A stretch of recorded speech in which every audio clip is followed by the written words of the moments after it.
sobrang saya niya ngayon kasi nagtagat kami ngayon. So bali mamayang gabi, luluwas kami ng Manila. Kaya nagtagat na kami ngayon ulit para masulit yung pagbabakasyon natin ngayon dito sa probinsya, dito sa Quezon. So may nakita kami spot na magandang view kahapon. So pinuntahan namin ngayon. So itong lugar na ito yun. Ayan.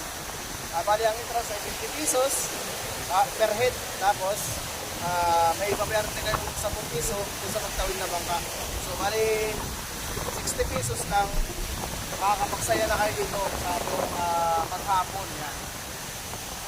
Ngayon, nasa inyo na kung ano kung gaano katagal ko dito gusto mag-stay. So, napakaganda, napakalinis ng ng lugar. Ayan, pakita ko sa inyo, paikot natin. Ayan, napakaganda ng lugar. Napakalinis mga idol. At napakaganda ng view. Ayan o. Para tayong nasa Boracay, mini Boracay. So, ang ganda. So, panalo ang view dito. Lalo na pagka araw kasi ngayon medyo lumubog na yung araw, medyo paggabi na.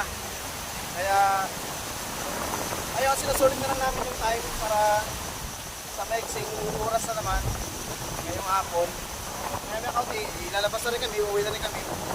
At siyempre, maraming salamat pa rin sa lahat ng nag-stay at sumusuporta sa ating YouTube channel mga idol. No? So, siyempre, sa mga bago nating subscribers dyan, so, shoutout po sa inyo at sa mga kaibigan natin. So, shoutout sa lahat ng ating mga kaibigan dito sa YT. Yan. Shoutout po sa inyo lahat. So, dito na natin tatapusin isa magandang vlog at episode ng vlog natin ngayong araw. So, maraming salamat and see you next vlog mga idol.